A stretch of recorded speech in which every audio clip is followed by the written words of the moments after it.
পদ্ম থেকে জোড়াফুল, ভুতুড়ে ভোটার খুঁজছে দুপক্ষই। আজ দিল্লি নির্বাচন কমিশনে যাচ্ছে দুপক্ষই, তৃণমূল এবং বিজেপি।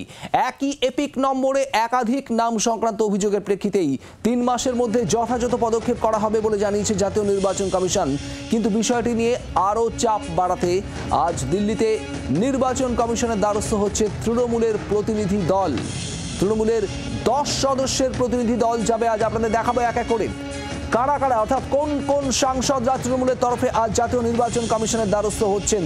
10 সদস্যের এই প্রতিনিধি দল, সেই প্রতিনিধি দলে যারা রয়েছেন আপনাদের দেখাবো লোকসভা এবং রাজ্যসভা, এই 2 সংসদের 2 কক্ষ থেকেই সাংসদরা যাচ্ছেন। ডেরেক ওব্রায়েন, কল্যাণ বন্দ্যোপাধ্যায়, কাকলি ঘোষ দস্তিদার এবং সাজদা আহমেদ রয়েছেন, অসিত কুমার পাল রয়েছেন, আবু তাহের খান, প্রকাশজিৎ বড়ায়েক, সাকেত গোখলে। 10 জনের প্রতিনিধি দল, তারা আজ জাতীয় নির্বাচন কমিশনের দ্বারস্থ হচ্ছেন। যেখানে আমরা বলছিলাম সাগরিকা ঘোষ এবং কীর্তি আজাদও রয়েছেন, মোট 10 জন। রাজীব চক্রবর্তী আমাদের প্রতিনিধি রয়েছেন আমাদের সঙ্গে। রাজীব, যে বিষয়টা জানতে চাইবো যে 10 জনের প্রতিনিধি দল নিয়ে আজ নির্বাচন কমিশনের দ্বারস্থ হচ্ছে তৃণমূল কংগ্রেস, চাপ বাড়ানোর কৌশল ঠিক কোন কোন বিষয়ে কথা হবে আজ, কি ইঙ্গিত?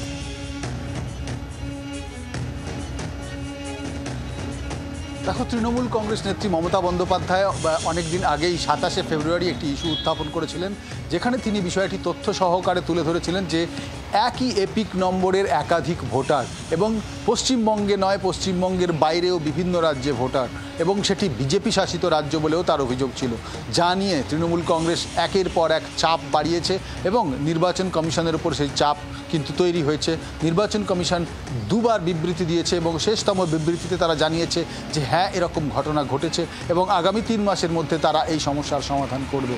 এখানেই তৃণমূল কংগ্রেস প্রশ্ন তুলছে যে এই ভুয়ো ভোটার বা ভুতুড়ে ভোটার বা একই এপিক নম্বরের একাধিক ভোটারের সংখ্যা কত, কোন রাজ্যে কত। এই ভুতুড়ে ভোটার বা এপিক নম্বর একই যে ভোটার সংখ্যা, তা সংখ্যায় কত তা প্রকাশ করা হোক, নির্বাচন কমিশন প্রকাশ করুক। তার কারণ নির্বাচন কমিশন যখন 3 মাস সময় নিচ্ছে, তার মানে নির্বাচন কমিশনের কাছে জানা রয়েছে যে এই সংখ্যক ভুতুড়ে ভোটার বা এই সংখ্যক এপিক নম্বরের সংশোধন করতে গেলে মাস 3 সময় লাগবে। অতএব সেই তথ্য নির্বাচনের কমিশনের কাছে রয়েছে। তাই তৃণমূল কংগ্রেসের লোকসভা এবং রাজ্যসভার সাংসদরা তৃণমূল কংগ্রেসের এই 10 সদস্যের প্রতিনিধি দল। আর এখানেই আপনাদের শোনাবো তৃণমূল সাংসদ সৌগত রায়, তিনি কি জানিয়েছেন।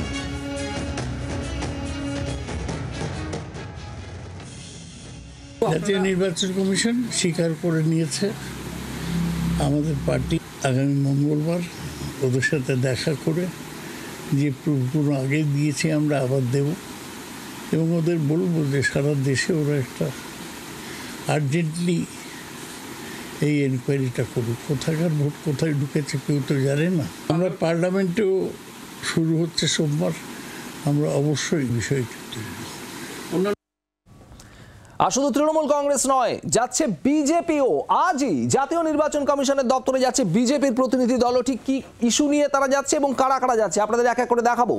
বিজেপির প্রতিনিধি দলও আজ জাতীয় নির্বাচন কমিশনের দ্বারস্থ এবং আজ বিকেলে প্রথমে বিজেপি, তারপর তৃণমূলের তরফে যাওয়া হবে। ভোটার বাড়ায় মাথা ব্যথা বিজেপির। কোথায় ভোটার বাড়ছে? 10টি কেন্দ্র, 7 বছরে 10টি কেন্দ্রে ভোটার বেড়েছে 66,35,257 জন। আর এই 10টি কেন্দ্র মূলত সংখ্যালঘু অধ্যুষিত কেন্দ্র। রাজারহাট নিউ টাউন, বারুইপুর পশ্চিম, সোনারপুর উত্তর, একাধিক জায়গায় ভোটার বাড়ার পরিসংখ্যান দেওয়া হচ্ছে বিজেপির সমীক্ষা অনুযায়ী। বারুইপুর পূর্ব কেন্দ্র, সেখানে 15.02% ভোটার বেড়েছে।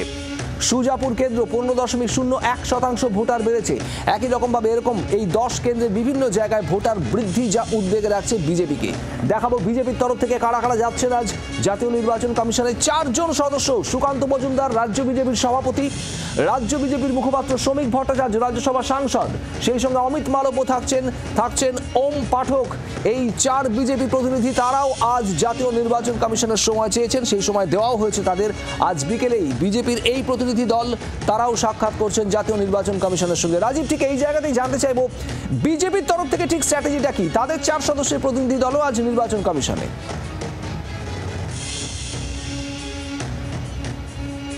শুভদীপ, রাজ্যে ভুয়ো ভোটার ইস্যু শুধু তৃণমূল কংগ্রেস তুলছে না, বিজেপিও তুলছে। এটি সব থেকে বড় খবর। তার কারণ শাসক দল তৃণমূল কংগ্রেস যখন বলছে ভুয়ো এপিক নম্বর, যখন তারা আঙুল তুলছে জাতীয় নির্বাচন কমিশনের দিকে, ঠিক একইভাবে বিজেপিও আঙুল তুলছে এবং বিজেপিও 17 লক্ষ ভুয়ো ভোটার রয়েছে এই অভিযোগ নিয়ে তারা আজকে জাতীয় নির্বাচন কমিশনের সময় চেয়েছিল। বিকেল 4:30-র সময় বিজেপির প্রতিনিধিদের সময় দেওয়া হয়েছে। তারা যাবেন যে বিধানসভা কেন্দ্রগুলি বললে সেগুলি ছাড়াও গোটা রাজ্যের বিভিন্ন জায়গা থেকে 17 লক্ষ ভুয়ো ভোটার রয়েছে এবং অভিযোগ করা হচ্ছে যে এরা সবাই, এদের বেশিরভাগই এই ভুয়ো ভোটারদের বাংলাদেশি নাগরিক, রোহিঙ্গা নাগরিক, তাদের ভোটার লিস্টে ঢোকানো হয়েছে, রাজ্য সরকারের মদতে ঢোকানো হয়েছে। কিন্তু এক্ষেত্রে একটা প্রশ্ন তৃণমূল কংগ্রেস করছে যে এই ভোটার লিস্ট বা ভোটার লিস্ট দেখা বিষয়টি পুরোটাই নির্বাচন কমিশনের এখতিয়ারে থাকে, সেক্ষেত্রে নির্বাচন কমিশনেরই কিন্তু বিষয়টি দেখা উচিত। অতএব এই যে ভুয়ো ভোটার, ভুয়ো এপিক নম্বর, ভুতুড়ে ভোটারদের যে বিতর্ক, যে অভিযোগ, পাল্টা অভিযোগ উঠেছে, তা এই মুহূর্তে বাংলা তো বটেই, জাতীয় রাজনীতিতেও ইস্যু হয়ে উঠেছে। বিজেপির তরফ থেকে রাজ্য বিজেপির সভাপতি সুকান্ত মজুমদার, শ্রমিক ভট্টাচার্য, অমিত মালব্য এবং ওম পাঠকরা আজকে বিকেল 4:30-র সময় নির্বাচন কমিশনে যাবে। তারাও কিন্তু এই ভুয়ো ভোটার এবং ভুতুড়ে ভোটার নিয়ে অভিযোগ জানাবে একবারে, এবং সেখানে কি হয় আমাদের নজর থাকবে। রাজীব, তোমাকে ধন্যবাদ আপাতত। এবং 17 লক্ষ ভুয়ো ভোটারের তথ্য রয়েছে রাজ্যে, এমনটাই বিজেপির তরফে দাবি। শ্রমিক ভট্টাচার্য, বিজেপির রাজ্য মুখপাত্র, তিনি কি বলছেন শোনাবো। আমরা গোটা পশ্চিমবঙ্গের সমস্ত বিধানসভার কেন্দ্রের ভোটারদের উপরে, ভোটার তালিকার উপরে আমাদের নজরদারি আছে। তৃণমূল কংগ্রেস সমস্ত বুথেই কিছু না কিছু নাম ঢুকিয়ে রেখেছে। এটা তারা করছে নির্বাচন কমিশনের উপরে একটা চাপ তৈরি করে একটা বিতর্ক বানিয়ে দেওয়া, মানে তাদের এই জালি ভোটারদের নাম ভোটার লিস্ট থেকে বাদ না দিতে পারে। আসলে এটা কিছুই নয়, এটা একটা দৃষ্টি ঘোরানোর প্রচেষ্টা মাত্র। হঠাৎ ভুতুড়ে ভোটার মানে কি? আসলে তৃণমূল দলটাই ভূত হয়ে গেছে, ওদের ওঝার দরকার ভূত ছড়ানো। বাংলার আওয়াজ, বাঙালির আবেগ, জি 24 ঘন্টা।